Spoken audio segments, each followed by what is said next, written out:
पतिदेव बोला अभी तक तो तुम्हें काय को तुम इतना परिश्रम करोगी, मैं खुद ही निकाल के मैं जितना करे उतना करोगे। मैंने कही हूँ कि तुम दरवाजे से पानी मांगना तो मांगना। हाँ मैं मांग लूंगा। गया और जाकर के इधर काम में लग गया। इधर इसने भी ओखली ली और धान कूटने को लग गई। अब ठीक दोपहर 12 बजे पतिदेव आए और अंदर घुसने ही वाले थे। उसी समय याद आया कि मेरी पत्नी ने कही है कि पानी मांग लो। मन तो नहीं कर रहा है कहीं पानी की जगह तो गड़बड़ ना हो जाए, लेकिन अंदर गया तो आफत, और मांगो तो आफत और ना मांगो तो आफत। अब बोली है तो मांगा ही लेता हूँ। बाहर से ही बोला अरे भाग्यवान मैं आ गया हूँ, थोड़ा सा मुझे जल तो दो। अब इसने भी वही कही, ए मुसल मैं अपने पति की सेवा के लिए जा रही हूँ, जब तक मैं अपने पति की सेवा करूँ तब तक तुम ऊपर ही टंगे रहे। इसने ऐसे फेंकी और जैसे ही फेंकी अब विचार किया देखूं तो ऊपर ही लटका है कि नहीं। अब पतिव्रता तो थी नहीं, विश्वास तो था ही नहीं उसको।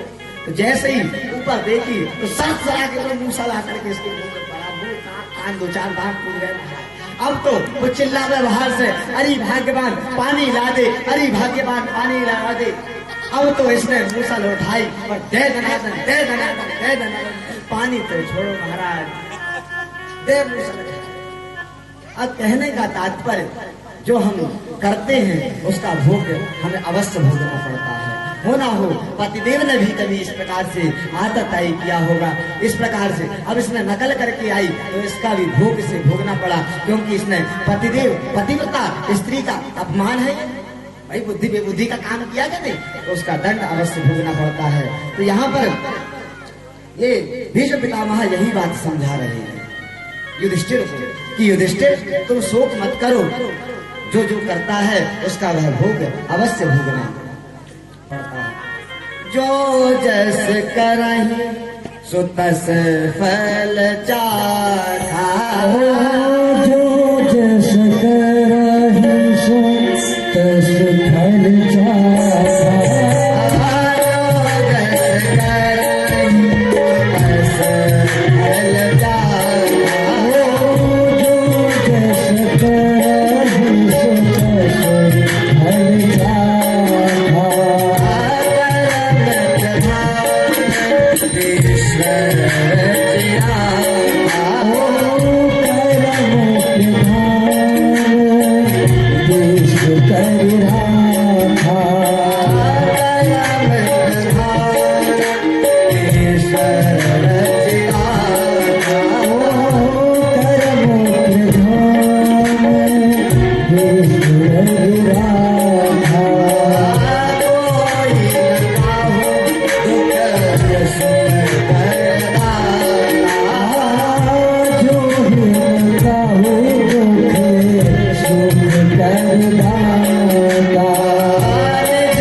इसलिए युधिष्ठिर तुम इसको दुख को दूर इस अपने जो आत्मग्लानि है इसको दूर कर दो।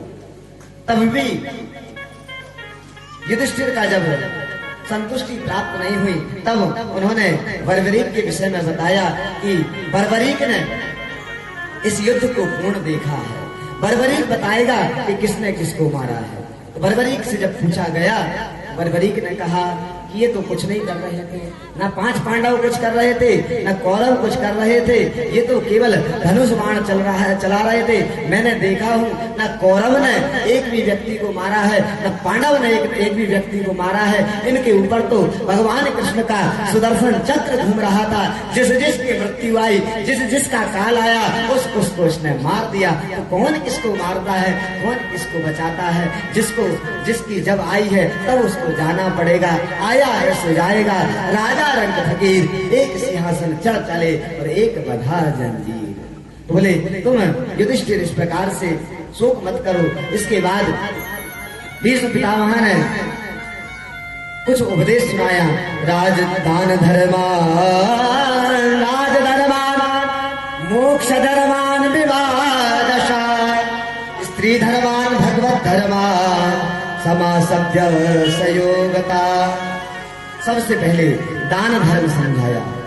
हम आपको भी दान धर्म विशेष समझना चाहिए। प्रथम दिन की कथा से ही मैं इस चीज को लेकर चल रहा हूं कि दान धर्म क्या है। दान देते समय हमें 3 बातों का ध्यान देना चाहिए। प्रथम बात, दान का पात्र कौन है, हम किसे दान दे रहे हैं। दूसरी बात, हमारे दान देने का उद्देश्य क्या है। और तीसरी बात, दान की वस्तु क्या है।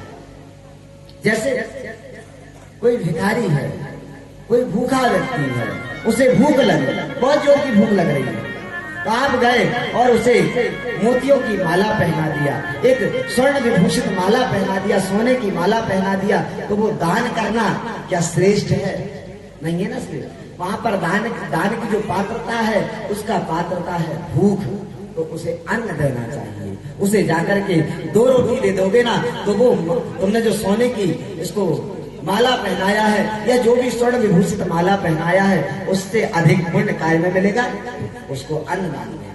तो ठीक उसी प्रकार जब भी हम दान देते हैं, इन 3 बातों का अवश्य ध्यान देना चाहिए।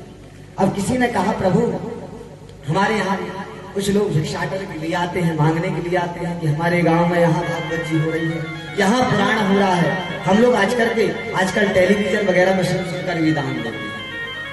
वो दान श्रेष्ठ है अथवा नहीं है, मैं उस विषय में टिप्पणी नहीं करना चाहता, लेकिन दान ऐसा होना चाहिए कि हमने दान दिया है तो वह दान लगे। यदि आपने यहाँ से दान दिया कि आपके यहाँ कोई भिक्षुक आया, भिक्षार्थी का रूप धारण करके आया और कहा कि फलानी जगह पर हम ये यज्ञ कर रहे हैं, यज्ञ के लिए मुझे दान दे दे। अब वो तो कपटी है, वो तो ऐसा कहेगा। आपने भी क्या किया, बिना सोचे विचारे उसे इतना सारा गेहूं लाकर, अन्न ला करके दे दिया। वो गया इसी चौराहे पे जाकर के गेहूं बेचा, उसका मदिरा पान किया, उसका असभ्य कृत्य किया। तो क्या आप बोलोगे, प्रभु जी हमें उससे क्या लेना देना, हमें तो दान करने से मतलब। बोले गलत, आपका सोचना बिल्कुल गलत है। यदि आपने कोई वस्तु दान दिया है तो आपकी पूर्ण जिम्मेदारी बनती है कि वो दान कहाँ जाकर के लग रहा है, कैसा लग रहा है। ऐसा नहीं है कि आपने दान दे दिया और आपकी बला टल गई। ऐसा दान ऐसा दीजिए कि जाकर के वह लगे। 3 बातों का विशेष ध्यान रखिएगा।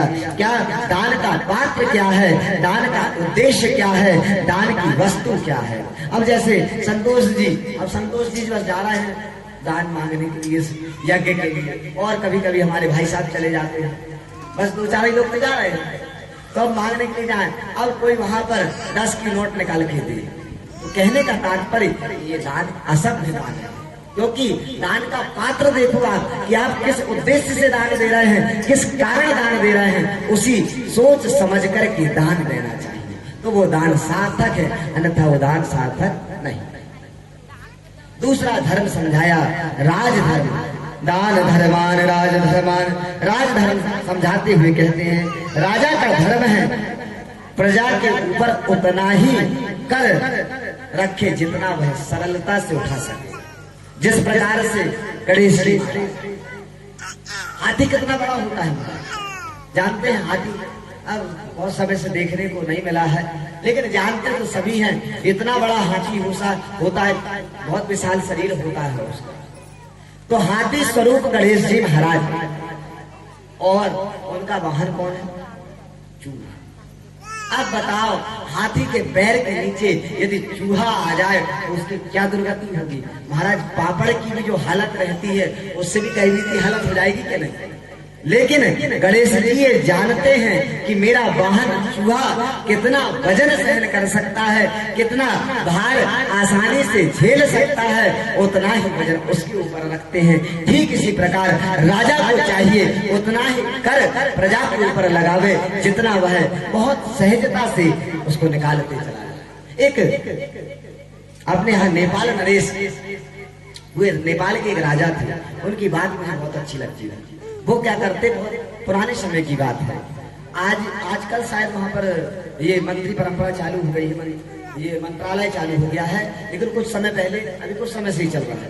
पहले वहां पर राजा प्रजा चलती थी, राजा एक राजा नियुक्त कर दिया, राजा ही पूर्ण प्रजा का पालन कर दिया। तो राजा वहां के जो नेपाल के जो राजा थे, नेपाल नरेश, तो वो क्या करते, अपनी प्रजा सुखी है या नहीं इसको देखने के लिए अपने राज्य में एक बहुत बड़ा टावर जैसा बनाया, बहुत ऊंचा। उसमें वह रोज शाम के समय पर संध्याकालीन बेला में उसके ऊपर खड़े हुए और खड़े होकर के अपने पूरे राज्य में दृष्टि घुमाते। क्या देखते कि मेरे राज्य में किसके घर से धुआं नहीं निकला है, ये देखा करते। बोले ऐसा क्यों देखते महाराज? बोले जिसके घर से धुआं नहीं निकला है ना, उसके घर में आज रोटी नहीं बनी है, तो तुरंत सैनिक जाओ उसके यहाँ जाकर के अन्न दे करके आए। राजा ऐसा होना चाहिए कि अपनी प्रजा को कष्ट क्या है, बिना किसी के परामर्श के, बिना किसी मंत्रणा के स्वयं जाकर के राजा देखे कि हमारे राज्य की प्रजा सुखी है अथवा नहीं। वही जिसके यहाँ पर जिसकी प्रजा सुखी होती है राजा से, वही राजा सफल है, अन्यथा उसको विनाश से कोई नहीं रोक सकता। उदाहरण देने की आवश्यकता नहीं है, आप तो सब समझदार हो, बीजेपी और कांग्रेस। तो बोले राज धर्मान, मोक्ष धर्मान, दान धर्मान, इसके बाद में मोक्ष धर्मान विभागसा।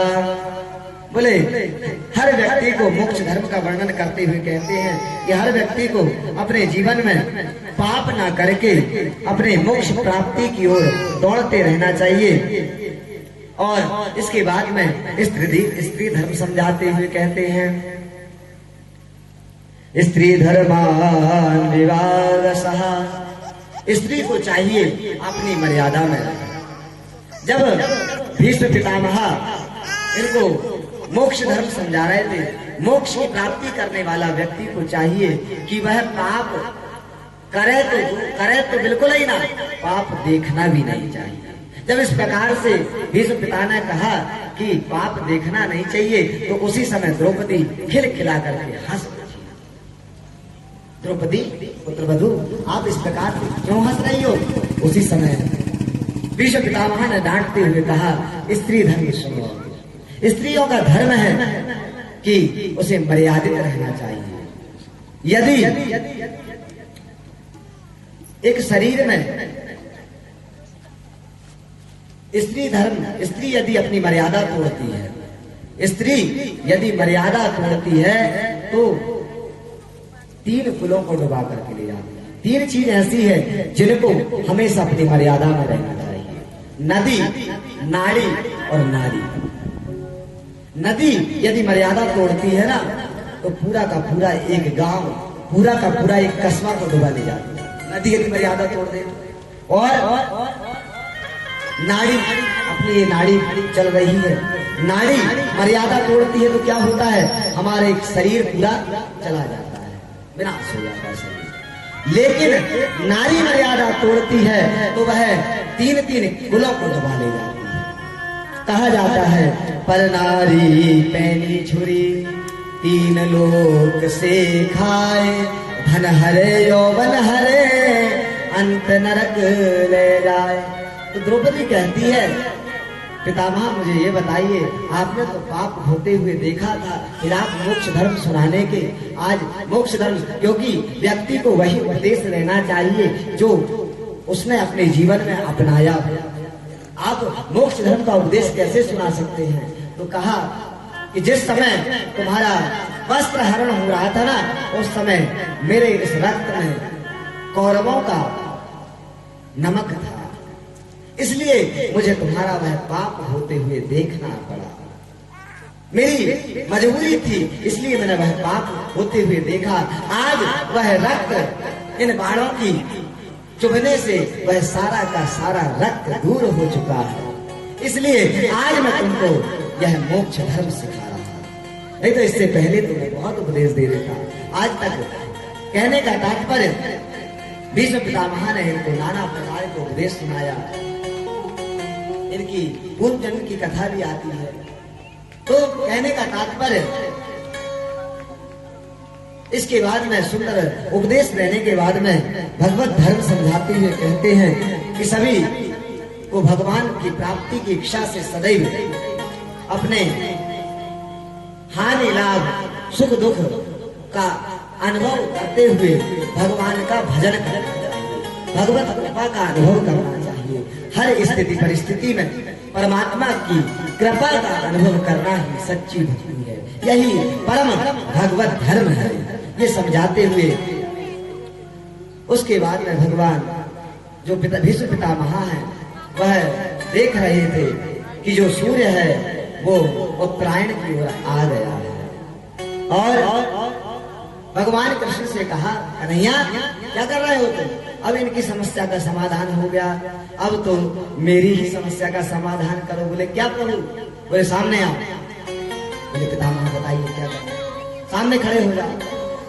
पितामह खड़े हो गए। कन्हैया मैं तुम्हारा ही इंतजार कर रहा था कि तुम मेरे सामने आओ और मैं अपनी कुछ बात आपसे करना है अर्जेंट, क्योंकि अब तो मैं अपने प्राणों का त्याग करूंगा, उससे पहले मैं कुछ बात आपसे करना चाहता हूं। कहिए पितामह।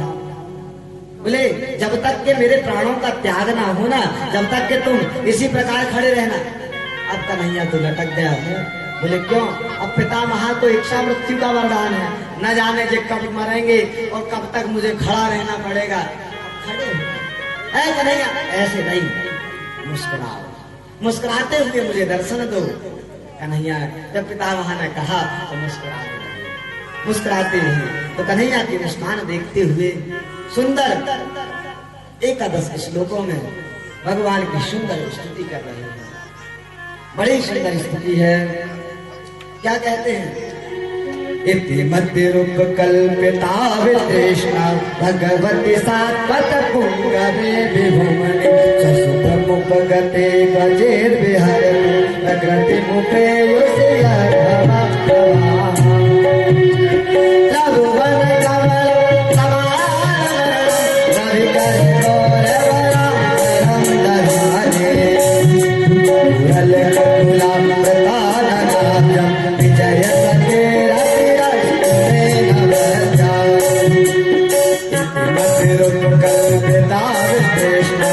भगवती सात्वत पुंगवे विभुमने भगवती सात्वत पुंगवे विभुमने भगवती सात्वत पुंगवे विभुमने। सुंदर 11 श्लोकों में भगवान ने स्तुति किया। देखिए यहाँ बहुत बड़ी बात है कि जब जैसे ही भीष्म पितामह स्तुति कर रहे थे तो उन्होंने सर्वप्रथम श्लोक में पहला वाक्य इति लगाया, जबकि इति तो जब अध्याय पूर्ण होता है कि अब यह अध्याय पूर्ण हो गया या कोई भी स्तुति करें अब यहाँ तक की इति, लेकिन इससे पहले ही प्रथम में ही इति क्यों लगा दिया? कहने का तात्पर्य भीष्म पितामह कहना चाह रहे हैं कि ये जो स्तुति कर रहा हूँ ना, ये स्तुति मेरी अंतिम स्तुति है, इसलिए इति रूपमति कल्पिता। बोलो कन्हैया। कन्हैया से कहते हुए कहते हैं, कन्हैया मेरी एक बहुत बड़ी जिम्मेदारी रह गई है। क्या जिम्मेदारी रह गई पितामह आपकी? बोले वो आपको पूर्ण करना है। क्या जिम्मेदारी है? तो बोले मेरी एक कन्या है, उसका मुझे किसी के साथ विवाह करना है। और बोले कन्या है आपकी? कब हो गई, कहाँ हो गई? हमने आपको प्रथम दिन से सुनाया था कि हमारे जन्म लेते ही हमारे साथ एक कन्या का जन्म होता है। वह कन्या कौन? अपनी मति रूपी कन्या। इति मति रूप कल्पिता कृष्ण। मेरी एक सुंदर कन्या है, उसका मैं विवाह कर देना चाहता हूँ। तो बोले अभी तक आपने अपनी कन्या का विवाह नहीं किया? बोले नहीं किया। बोले क्यों नहीं किया? बोले मेरी कन्या इतनी योग्य है कि उसके योग्य मुझे वर ही नहीं मिला। तो बोले तुम्हारी कन्या में क्या विशेषता है? बोले वे तृष्णा, मेरी जो कन्या है तृष्णा रहित है। मेरी जो मति रूपी कन्या है इसमें किसी भी प्रकार की कामना वासना की कोई तृष्णा नहीं है, इसलिए मैं इस कन्या का सुंदर वर के साथ विवाह करना चाहता हूं। तो बोले सुंदर वर कौन? बोले कृष्ण कन्हैया, मैं अपनी मति रूपी कन्या का आपके साथ विवाह कर देना चाहता हूं। इस प्रकार से सुंदर सुंदर 11 श्लोकों में भगवान की स्तुति करते हुए भगवान ये भीष्म पितामह मोक्ष भीष्म पितामह ने अपने प्राणों का त्याग किया और यहाँ पर सभी हस्तिनापुर वापिस लौटे। भगवान ने कुछ समय बाद अर्जुन के साथ हस्तिनापुर पर हरे हस्तिनापुर से कुछ समय बाद द्वारिका आ गए और द्वारिका में जैसे ही पहुंचे तो प्रविष्टस्तु गृहं पित्रो परिस्वक्ता स्वमात्रधि भवन्ते भवन्ते शिरसा सप्ता देवकी परमामुदः। बोले क्या किया? जैसे ही प्रवेश किया अपनी माता को अपने पिता को सबको प्रणाम किया, क्योंकि हमारा सनातन धर्म कहता है जो भी पुत्र अपने पिता को अपने बड़ों को प्रणाम करता है, वृद्धों को प्रणाम करते हैं, जैसे ही प्रणाम करते हैं उनको 4 चीज प्राप्त हो जाती है। क्या चीज? अभिवादनशीलस्य नित्यं मृत्यो सेविना चत्वारि तस्य वर्धन्ते आयुर्विद्या यशो बलम। जो अपने वृद्धों का सम्मान करते हैं, बड़ों का सत्कार करते हैं, बड़ों को प्रणाम करते हैं, उनको 4 चीज प्राप्त होती है। क्या? बोले आयु, विद्या, यश और बल की प्राप्ति होती है। शुष्क कष्टानि मूर्खश्च न नमन्ति कदाचन नमन्ति कलिनो वृक्षा नमन्ति गुणिनो जनः। बोले फलदार वृक्ष हमेशा झुका करते हैं, और जो झुकते कौन नहीं है? बोले झुकते तो वो नहीं, झुकते वही हैं जिसमें ज्ञान होती है। और झुकता कौन नहीं है महाराज? अकड़ तो मुर्दों की पहचान होती है। सूखी लकड़ी हमेशा अकड़ा करती है और लचीली फलदार वृक्ष हमेशा झुका करते हैं। कहने का तात्पर्य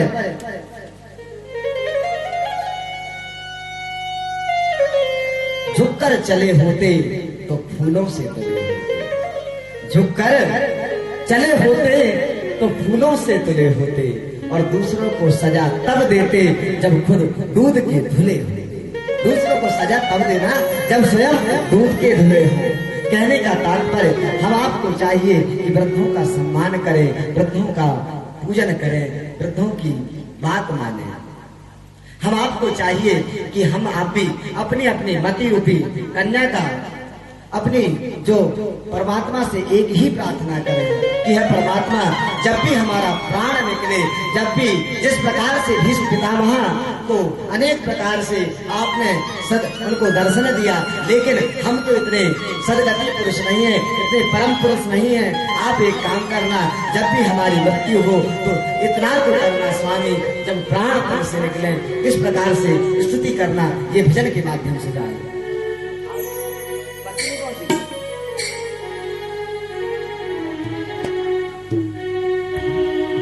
इतना तो करना स्वामी, जब प्राण तन से निकले, गोविंद नाम लेकर जब प्राण तन से निकले। इतना तो करना स्वामी, जब प्राण तन से निकले,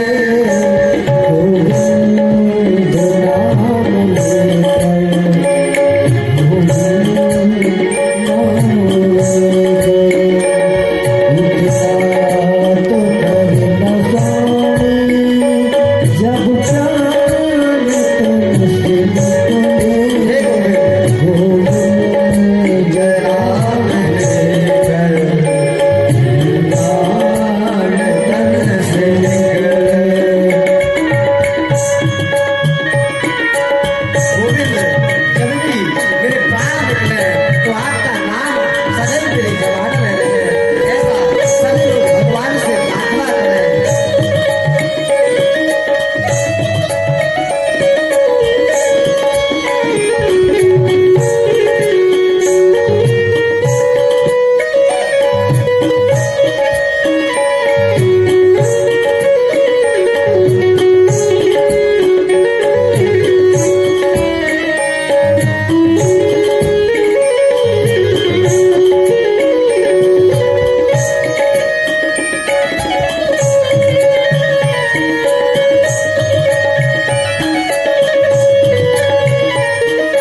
जब भी हमारे प्राण तन से निकले इतना करना स्वामी, केवल भगवान नाम ही रहे कह रहे हैं, इससे ज्यादा की जरूरत नहीं है। उतना ही में कल्याण हो जाएगा कि केवल भगवान नाम हमारे जीवन में रहे। प्रभु जब हमारे प्राण निकले तो सदैव कृपा हमारे ऊपर बनाए रखें। जब इस प्रकार से भगवान कृष्ण द्वारिका पहुंचे और द्वारिका में जाकर सबका अभिवादन सम्मान करते हैं। हम आपको चाहिए कि अपने पुत्रों को, अपने बालकों को झुकना सिखाएं, प्रणाम करना सिखाएं, क्योंकि झुकना ही हमारी सनातन धर्म की परंपरा रही है। यदि हम झुकते हैं तो हमारे अंदर अभिमान नहीं आता, इसलिए हमें झुकना चाहिए। इसके बाद कुछ समय बाद हस्तिनापुर में उत्तरा के गर्भ से सुंदर एक बालक का जन्म हुआ। बालक जैसे ही जन्म हुआ तो जन्म लेते ही तस्मानाम विष्णुराता इति लोक बृहच्छ्रवा भविष्यति न संदेहा महाभागवतो महा। जन्म लेते ही बालक ने क्या किया कि ये जैसे ही किसी की गोदी में जाता तो क्या करता, उसके ऊपर दृष्टि डालता, बड़े चेहरा परीक्षा की दृष्टि से देखता। कारण कि जिस परब्रह्म परमात्मा ने, जिस कृष्ण कन्हैया लाल ने मेरी रक्षा किए थे, कहीं ये वो तो नहीं, कहीं ये वो तो नहीं, जिसकी गोदी में जाते वह उसी की गोदी में सबके अंदर जो परब्रह्म परमात्मा को देखे और परब्रह्म परमात्मा की आभा को पहचानना चाहता है, परीक्षा लेना चाहता था। इसलिए इस बालक का एक नाम परीक्षित हुआ और एक नाम विष्णुराज हुआ। जो विष्णु भगवान के द्वारा रक्षित है वह विष्णुराज। इसकी कुंडली खुलवाया गया। अब कुंडली का फलादेश किया गया तो ब्राह्मणों ने बताया कि शिव के समान दानी रहेगा और हरिश्चंद्र के समान सत्यवादी रहेगा, सिंहों के समान पराक्रमी रहेगा और राम के समान मर्यादित रहेगा। इस बच्चे का नाम विष्णुराज होगा क्योंकि यह विष्णु भगवान के द्वारा रक्षित है। इस प्रकार से जब कुंडली का फलादेश करते करते अचानक एक दोष नजर आया। तक्षकात्मनो मृत्यु द्विजपुत्रोपवर्जिता प्राप्तस्य मुक्त संगा पदम हरे। किंतु महाराज इनकी तक्षक के काटने से इनकी मृत्यु होगी, अर्थात इनकी अकाल मृत्यु होगी। जैसे ही पांडवों ने सुना कि हमारे धर्म, हमारे जो कुल में आज तक किसी की अकाल मृत्यु नहीं हुई, हमारे पुत्र की क्यों अकाल मृत्यु होगी। उसी समय एक बूढ़े ज्योतिषी, प्रकांड ज्योतिषी ने कहा कि इनकी तक्षक के काटने से मृत्यु तो होगी, लेकिन एक संत का संग प्राप्त होने से इनके जीवन का कल्याण हो जाएगा। हम आपके जीवन में भी यदि संतों का संग प्राप्त हो जाए तो हमारा जीवन भी कृतार्थ हो जाएगा। तो इसके जीवन में भी ऐसा ही होगा। जब इस प्रकार से सुना तो प्रसन्न हो गए और प्रसन्न चित्त होकर के रहने लगे। इधर सूत जी महाराज कहते हैं कि विदुर जी महाराज तीर्थ यात्रा में महर्षि मैत्रेय के यहाँ पे आत्मज्ञान को प्राप्त करके हस्तिनापुर लौटे और विदुर जी महाराज सीधे सबसे मिलने के बाद में सीधे धृतराष्ट्र से मिले और धृतराष्ट्र से कहा कि आप भीमा प्रविष्टो पिंडो रत्तो गह पालवत। हे भैया, आप इस प्रकार से कब तक भीम के दिए हुए टुकड़ों में कब तक पलोगे? अपने आप कल्याण की तुमको बिल्कुल चिंता नहीं है क्या? इस प्रकार से जब उपदेश सुनाया तो इनको लगा धृतराष्ट्र ने अपने भाई के साथ में रात्रि में ही चले गए और विदुर जी के साथ में वन में जाकर के भगवान का भजन करने लगे।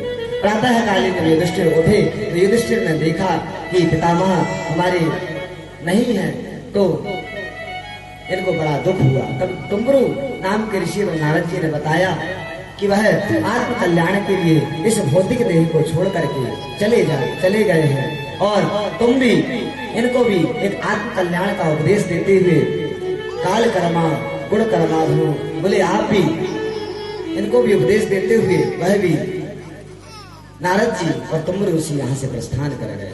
इधर एक दिन हुआ ऐसा कि अचानक भगवान के महाप्राण होने के बाद इनके यहाँ पर सुबह उठे युधिष्ठिर तो अब सगुन होने लगे। अब सगुन देख करके बहुत व्याकुल हो गए।